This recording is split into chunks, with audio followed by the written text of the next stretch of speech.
kyoyagala bulungi kati ekigambo ekigo kino kiri yange kukya okunywegera ennywanto eyo 2019 twalina abasiraamu ne twali nabo mu umra naye nga bavubuka bakanyama basajja dukirawo omusiraamu gwe bayita babu aliwo ayisaawo ali mu hardware musajja w'amaanyi naye empaguza gye yawaguzaamu atuuke mu nnywanto nga weevuma obuzeeyi kati ffe buno bwe tulimu kitegerekese bulungi nga weevuma obuzeeyi naye Allah agera nange mu buzeeyi bwange mpaguza mpola Allah nansaasira nenjituukako nenkuyanja y'abantu abavudde ebule n'ebweya essaawa eyo nze nali ngenda okuteekamu ki omutwe gwange era nenguteekamu balira bw'oteeka omutwe mu nnywanto eyo ye ibaada yokka mu nsi essaawa eyo nga gwogikola tewali ibaada ndala yonna mu nsi nga gwogikola yokka nga teri mu nsi mulala agikola kati eno gye tuliko eyayirimu ffeffekka mu nsi ffe tuli muyirimu kati ffeffekka ffe tuva okusaala ffeffekka ffe tuva okusaddaaka nedda naye eno obeera nga wewekka mu nsi yonna gwogikola era bakubuuza nga kakuniza ako oba kapazo ti ibaada ki nga bw'oba ogikola nga mu nsi yonna tebagikola okugjako ggwe otagezanga noga nti kusoma Kulaani ekiro matumbi budde abagisoma bayitirire obula gambanga nti kunywegera ki nnywanto katula okuba kyankizo nnyo Allah okusobozesa n'oteekamu omutwe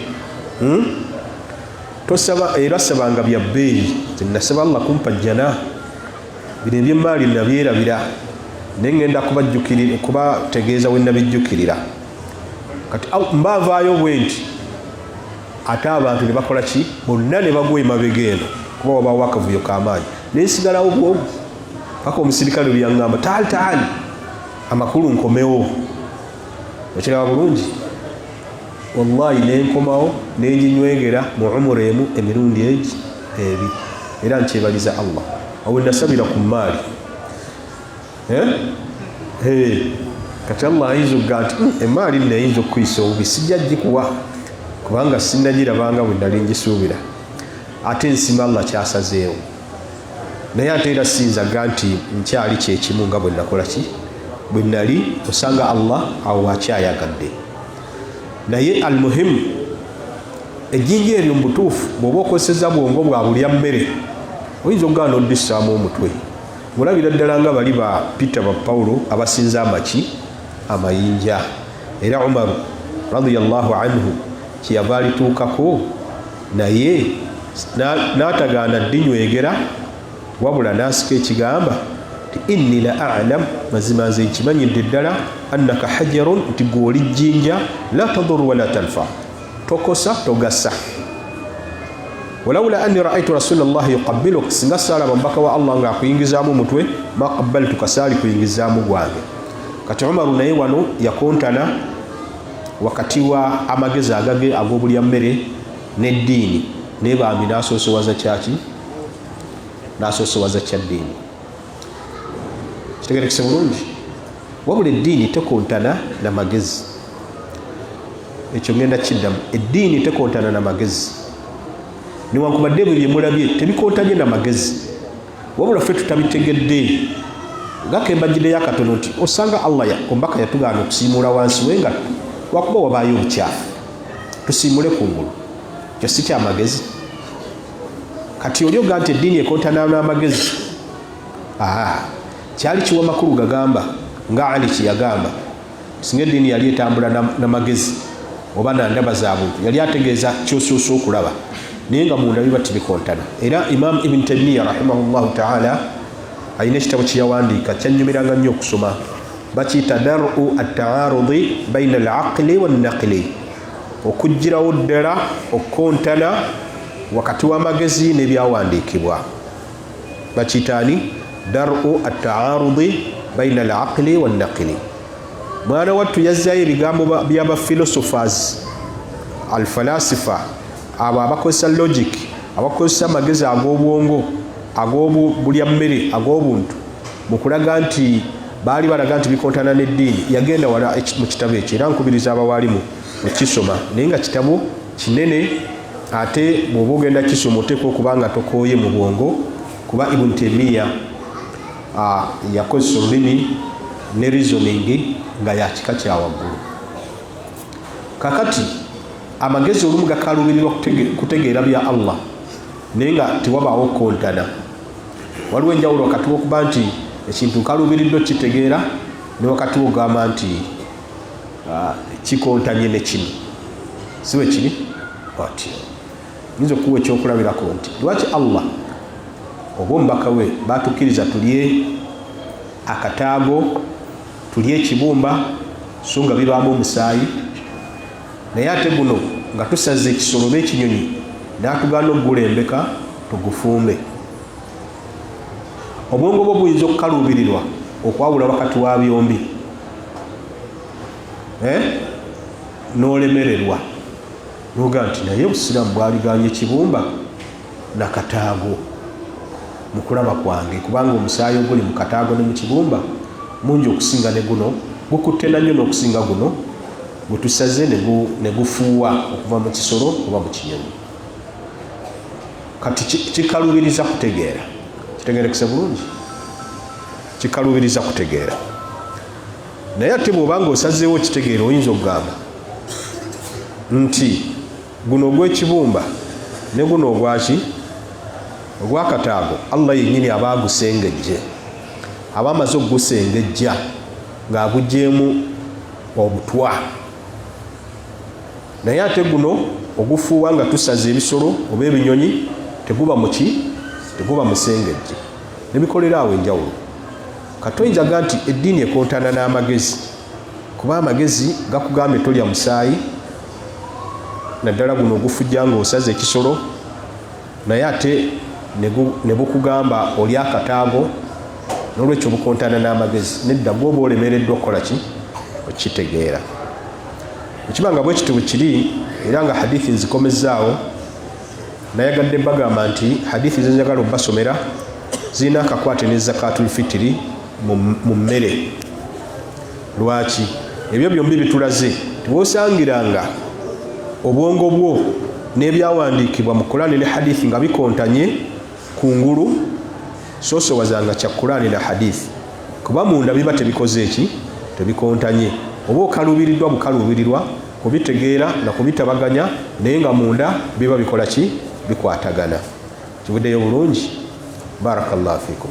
Katubikuba nga bwe gutu bwe guli, twagala ebyo byonna tubisitule tubiteeke ku zakatu alfitiri.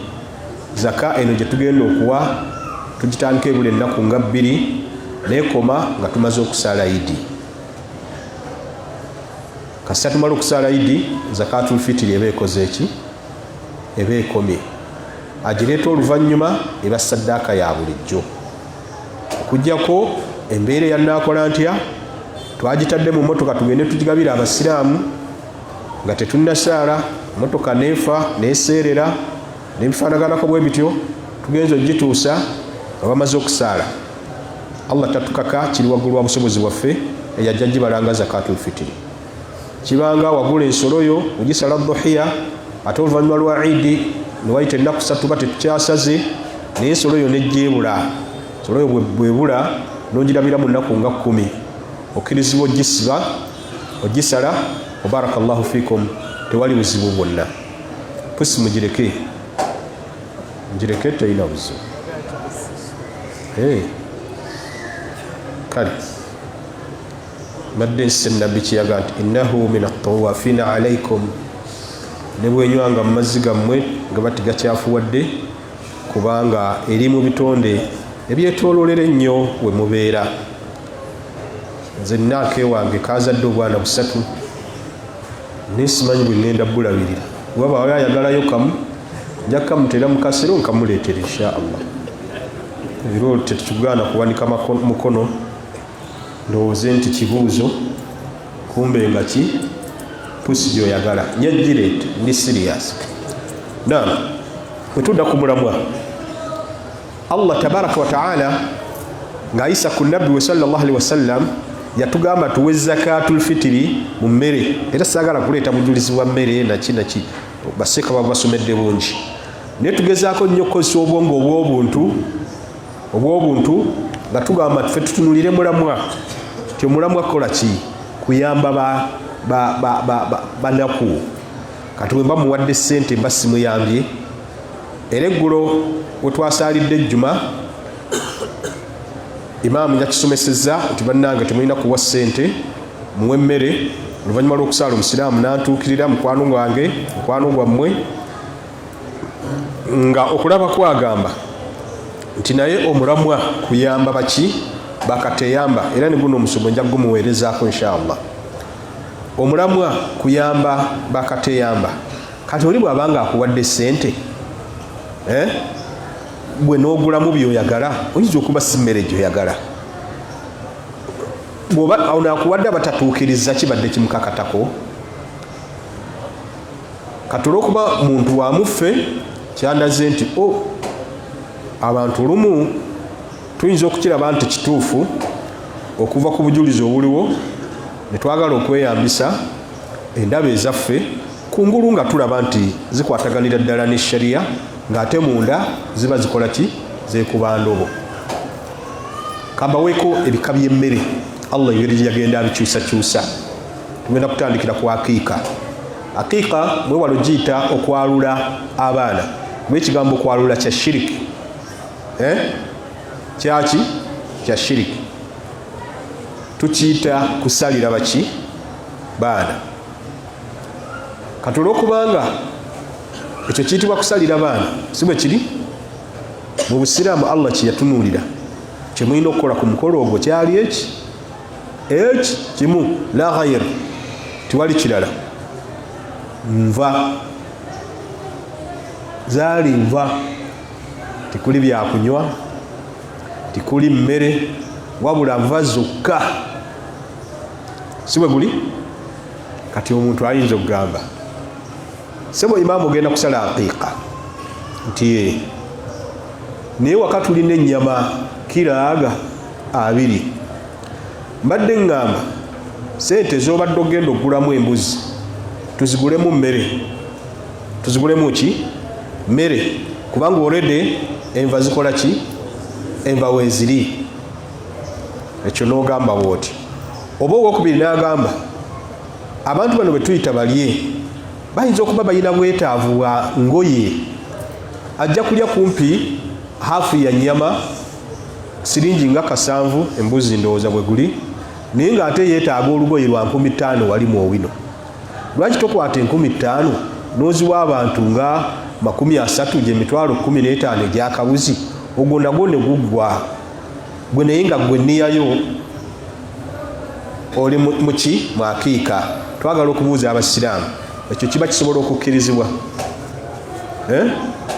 n'omulundi n'ogumu? Mustahil, tekisoboka. N'olwekyo ku aqiika Allah yatunuulira nva, era bano bwe tugenda eri asaze aqiika n'atufumbira ku mmere eyeba bonasi, naye bw'atuleetera nva zokka nga either afumbye oba nga asiise oba akaliridde kimala. Naye mwewala ate aqiika ogikalirira kyokka nga tewali na kufumbako. Bwakya ku makya nga abantu bakalirira bukalirizi, mulembe gujja kutuuka abantu balowooze nti osanga eyo yesunna y'omubaka sallallahu alaihi wasallam. Nedda methodi zonna ezikutuusako kuba nti oli ennyama gifumba gikalirira, ekirala ki gisiika, zonna tuzikole, tewali buzibu. N'ekyo ku aqiika nva. Era ne bino simanyi suratul waqi'a, suratu yasini, naje nali eyo nimankwasa Qur'ani nti soma al-waqi'a nenjiwa an-ninaj. Nga mu byesika naawe byonza okusika bwoba oli muwalimu toyina kukigamba nti aqiika kuliko ate okusoma Qur'ani. Kiwe kiri aqiika nva. Netugenda ku dhuhiya. Dhuhiya nayo muganda wa aqiika. dhuhiya nayo nva. Tusala mbuzi, ndiga, ngamia, nte naye nga nva. Ekibuuzo singa oli agamba akika mawe dhuhiya abagenda ogisala bangi, batake, basaudi, baki, ennyama egenda kuba nyingi. Kati gwayagala okugula akika agula dhuhiya $200, letamu muceere, letamu matooke. Abasiraamu abanafuna ku dhuhiya y'abali tubongererezeeko ki ku mmere. Ekyo kiyinza okuba ekituufu, tekiyinza kuba kituufu. Yenno ate ng'ogambye nti ngenda kugula nnyama mu katale kubanga ey'ente ya layisiko ku dhuhiya gye ngenda okuwaki abakateyamba, nawe tukugaa nti omulimu gwo X mukyamu. Akika ekyusibwa nitukola mu kirala nga sinva. Dhuhiya tugikyusa nitukolamu ekirala nga sinva. Kati Allah ate n'agera nti ku zakatul fitiri mmere yokka. Allah talina waayogerera ku nva, nga ku akika bw'atayogedde ku mmere, nga ku dhuhiya bw'atayogedde ku mmere. Kati zakatul fitiri yezze niyo mmere, enva tetukola ki, tekuli. Oli bwakuwa emmere n'enva, eba bonus era teba zakatul fitiri. Kati bwe kiba nga mubadde consistent nga mwize temwekuba ndoobo mu ansa zammwe ti akika sikyusaamu mmere, sibe guli, era ne muteekuba ndoobo ku dhuhiya sikyusaamu mmere, bw'obanga obadde oyagala kuba consistent mu argument yo nga tiweekubye endoobo, waali badde era ogamba otya nti ne zakatul fitiri nga mmere sobola kukyusaamu ki sente. Era batugamba ate nga kibagamba kituufu. Bw'oyagala okukakasa nti ensonga yo gy'osimba ntuufu, embeera zonna ez'ensonga eyo zifaanaganyenga. Kasita onaazaawula ojja kuba oyawudde ebifaanagana mu ngeri ojja kuba weekubye endobo. Kati lwaki tutuuka ku zakatul fitiri ne twekuba endobo? Netugaa nti oyinza omusanga omuntu nga ye obwetaavu bwe tebuli mu ki, tebuli mu mmere nga buli mu nva, obanga emmere alina nnyingi. Kati gwe lwaki tomuwa sente ye ne yeetetenkanyiza? Lwaki argument eyo tekola ne ku dhuhiya? Olina ekibyawula. Lwaki argument eyo tekola ne ku aqiiqa? Olina ekibyawula. Ekituufu kiri nti Allah bwe yasalawo nti aqiiqa nva, emmere yali agiraba nti weeri n'atagikoonako. Era bwe yasalawo nti ku dhuhiya nva, yali akimanyi nti emmere ebeerawo naye n'atagikoonako. Era yali akimanyi nti zakatul fitiri mmere naye nga sente zaaliwo nazo naye n'atazikoonako. Buddeyo bulungi. Ate ekisinga okwewuunyisa ku Islamic top leadership ya Uganda, obukulembeze bw'obusiraamu obw'oku ntikko, ekisinga okutwewuunyisa bagamba nti bali madhehebu ga Imam Shafi'i. Madhehebu ga Imam ki? Shafi'i. Naye babuuze nti Imam Shafi'i ayogera ki ku zakatul fitiri? Yagamba sente oba yagamba mmere? Mbalayirira Allah, Imam Shafi'i rahimahullahu ta'ala nga yegasseeko Imam Malik rahimahullahu ta'ala, nga yegasseeko Imam Ahmad bin Hanbal rahimahullahu ta'ala, abasatu abo abaatiikirivu bonna bagamba nti zakatul fitiri mmere. Wano e Uganda tugamba tuli madhehebu ga Imam Shafi'i, era titwagala gavaako. Era mbu bwe yasomesa nti bw'okwata ku mukazi wuzu efa, era bo bakadde baffe bw'akwata ku mukyala ne bw'abawuwe wuzu efa. Siba guli? Ne mwana wattu bwe gwatuuka ku zakatul fitiri ne bava ku madhehebu agali official mu ggwanga erya Uganda.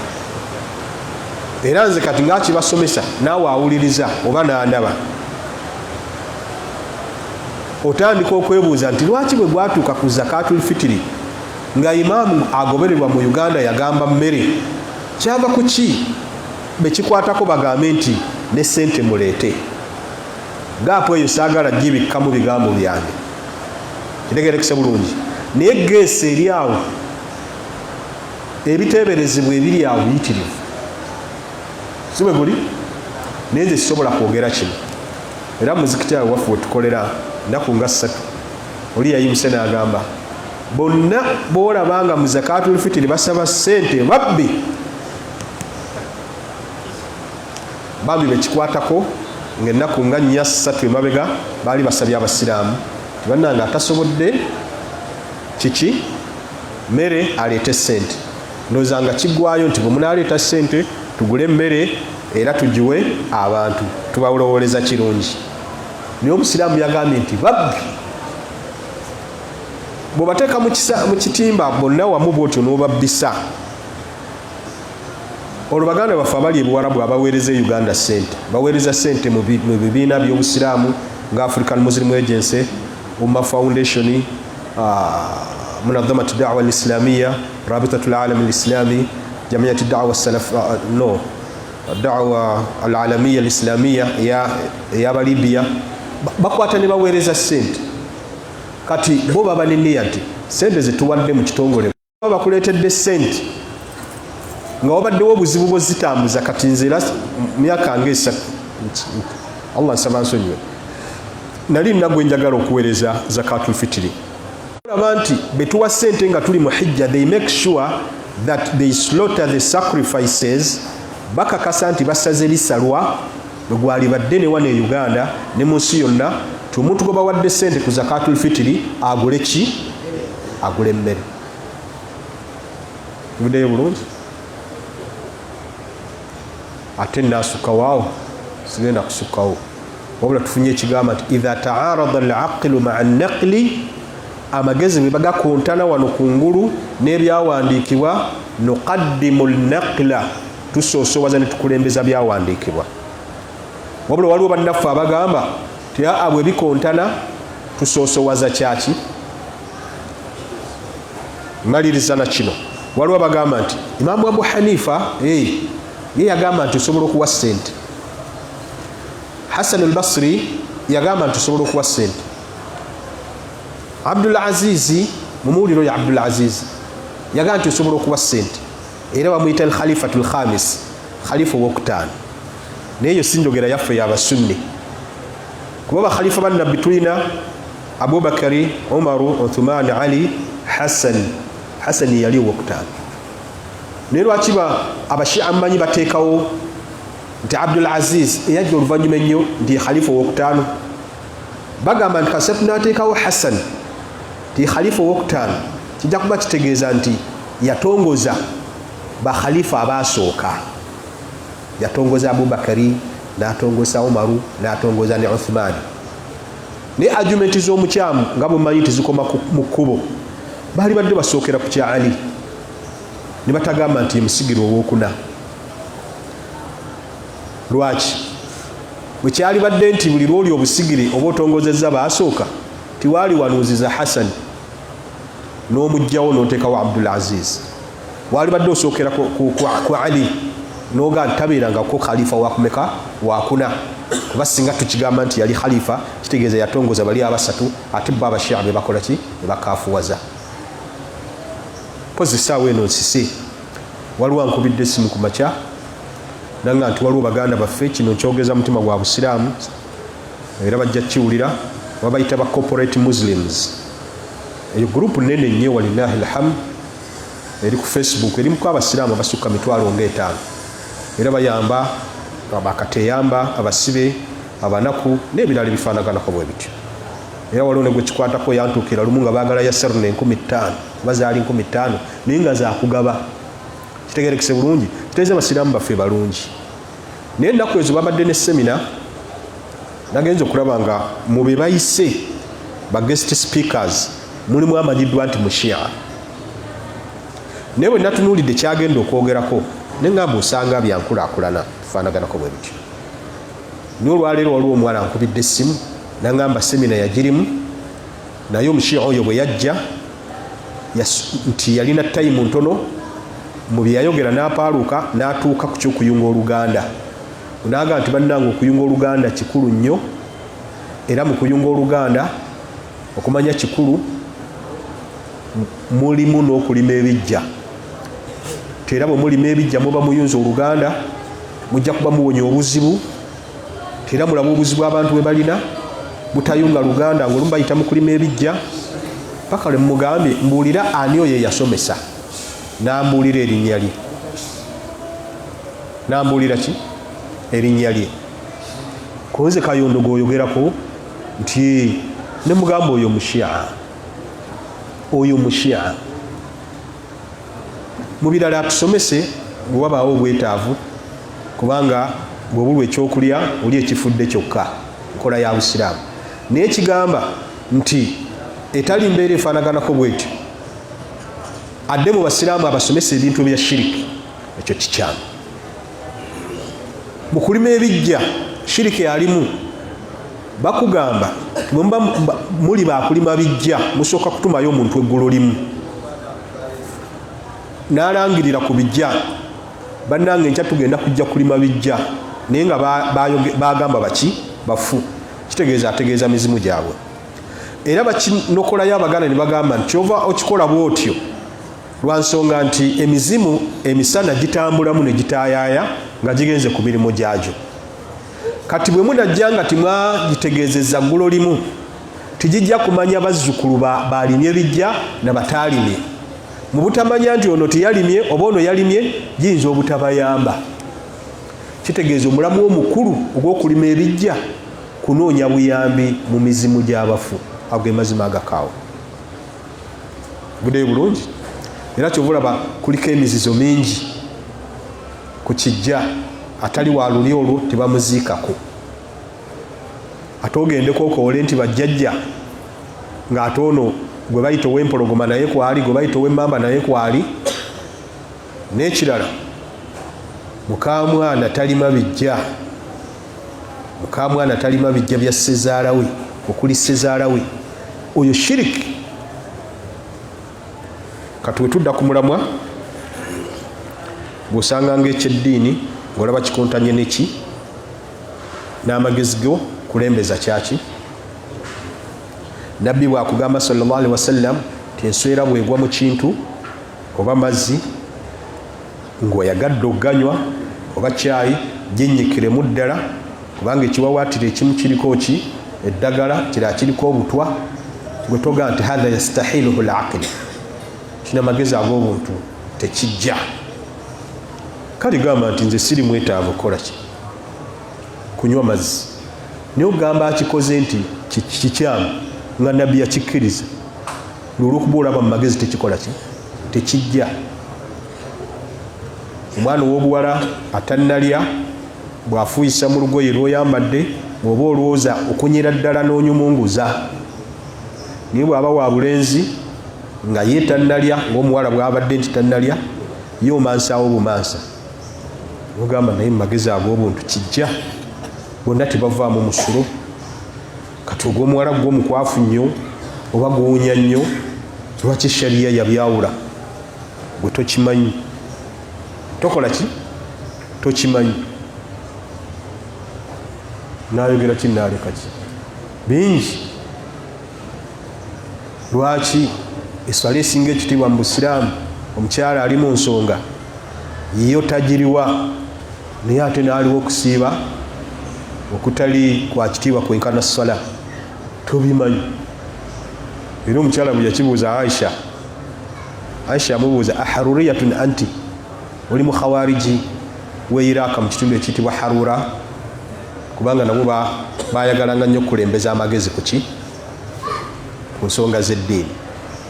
Kivuddeyo bulungi. Nolwekyo Basiraamu amagezi Allah okusalawo atutumira ababaka, yamala kulaba nti nagabawa naye makendeevu. Era singa amagezi gali perfect 100 ku 100, tiyali mazi na time Allah kubanga atutumira ababaka.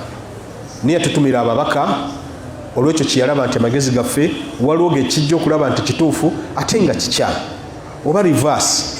ekikyamu ng'ate wa Allah kyekituufu naye ng'amagezi gatulaga nti kikyamu kyeva tutumira ababaka kivuddeyo basiraamu n'olwekyo akulembeza amagezi ku ddiini aba ali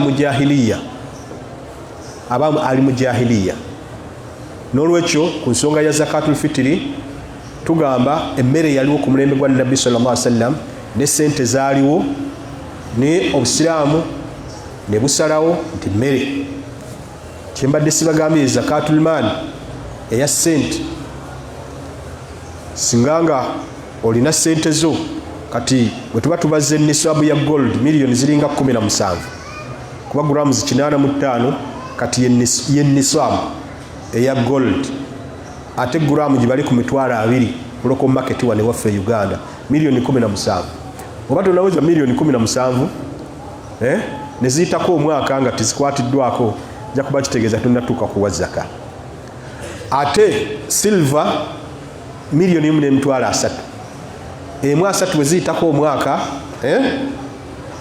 ng'ojjamu 2.5 gyemitwalo ngeegi 3 nga sinatuuka ku kyembadde njagala ku ebyo tukubiriza abasiraamu bwe baba babala nisaabu ya sente y'ebyobusuubuzi batunuulire ki batunuulire silver kubanga looweza amangu naye gwe bonaaga nti nze nninda kuweza ki gold ojja kulaba nga mu ggwanga lyaffe nga Uganda nga batono nnyo abalina okukola ki okuwa zaka kifaanagane nga bw'olaba ti emmere gye tuwa abantu ku fitiri zakatul fitiri tubawa mu mmere ya kitundu gye tulya era ndowooza lisiti gye mulaba kati esaasaana ne muwogo mwali no akawunga ka muwogo mwekali obulo mwebuli lumonde si bwe kiri naye nga bagamba kilo 2 kitundu n'omuceere mweguli naye ayagala okuyamba abanaku ng'ate weesobola ekikuguza akawunga ka muwogo nga gwoga nti baseeka baatugamba mmere ya kitundu ng'ate tumanyi mukolo gwa kujaguza kale nga tolina olaba bozzeemu omutima ogusaasira n'ogamba nti basimati kiro ya mmeka eno ndaba mulya nnyo basimati wali awo kiro ya mmeka kati 8 n'ogamba nti kiro zigenda kuba 2 kitundu ngenda kuwa emitwalo egi 2 nziwe imaamu aguliremu abasiraamu oba nze kambigule ogwo nga mutwe ogwo tinga nze alina abantu oba 7 awaka ngambala nti 2 kitundu eza basimati emirundi 7 n'osaddaako ezo olowooza oyinza okwenkana n'alina obusobozi nga bwe nnina nga yawaddeyo muwogo oba kawunga ka kasooli kati ng'ekyo bw'okikozesa mu mutima ogw'okuyamba ne mu zakatul maali tukozesa omutima oguyamba tuleme kugenda nnyo ku kya goldi owa miliyoni 17 tugendere ku nisaabu yaki ya silver miliyoni 1.3 bw'oba oddukanya bizinesi yo nga wallahi ewezeemu 3 otulamu mitwalo gyo ng'egi ng'esatu kati mu zakatul maali okkirizibwa okugamba tibannange zakatul maali eno sente zembadde ngenda okuwa naye ndaba obwetaavu mu zakatul maali ono kumuwaamu nsolo